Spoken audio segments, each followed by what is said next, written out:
Todos nós queremos fazer parte de uma boa igreja.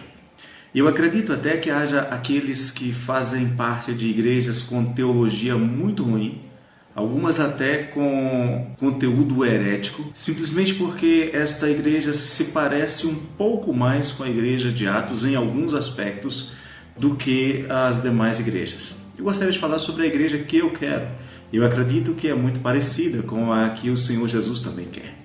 Em Atos, no capítulo 2, versos 46 e 47, nós temos uma descrição da igreja primitiva que nos diz o seguinte: diariamente perseveravam unânimes no templo, partiam pão de casa em casa e tomavam as suas refeições com alegria e singeleza de coração, louvando a Deus e contando com a simpatia de todo o povo.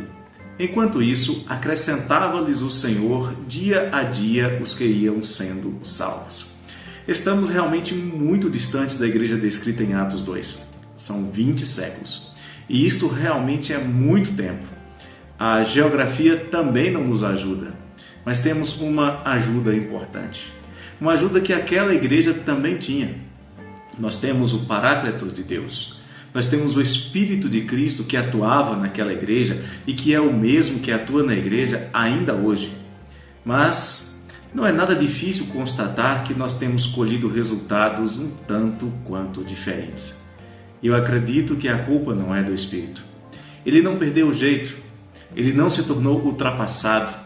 Mesmo 2000 anos depois, o Espírito Santo não é um velhinho caquético e incapaz.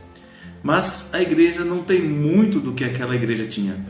Não tem unidade, não se vê perseverança na doutrina, no partir do pão, nas orações.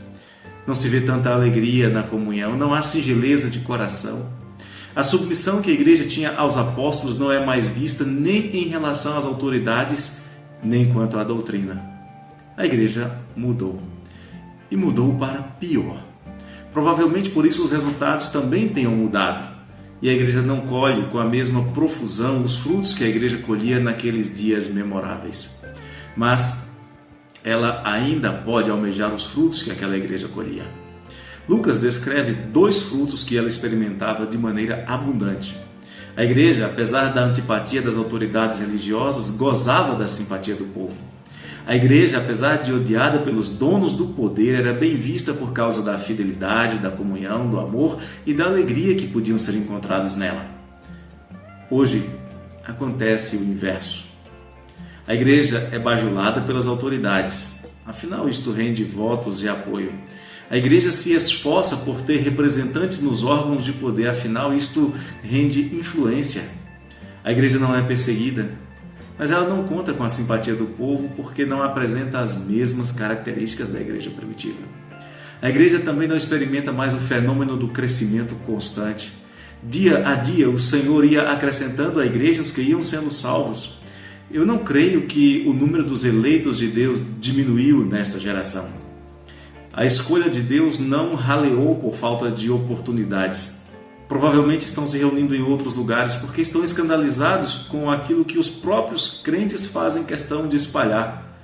A igreja não tem parecido com aquela comunidade amorosa onde ninguém tinha necessidade. A dura realidade da igreja é a de um crescimento esporádico, chegando ao ponto de existirem igrejas que comemoram 40, 50 anos de existência de uma congregação que nunca conseguiu organizar-se por não ter membros, por não ter recursos, por não ter lideranças suficientes. E isto é motivo de tristeza e não de comemoração. Eu rogo ao Senhor que nos lembremos de como deve ser a verdadeira igreja de Cristo. Que nós não apenas desejemos, mas tenhamos a firme resolução de ser esta igreja. Uma comunhão de crentes no Senhor Jesus que o amam, que obedecem sua palavra, que se sujeitam às suas ordenanças, que perseveram na doutrina e nos deveres cristãos e que experimentam a alegria da comunhão e do crescimento tanto espiritual quanto numérico. Eu acredito que seja esta a igreja que o Senhor quer. É esta a igreja que eu quero. E que bom seria se esta fosse a igreja que você também quer. E para chegarmos lá, mais do que querer, nós precisamos ser essa igreja.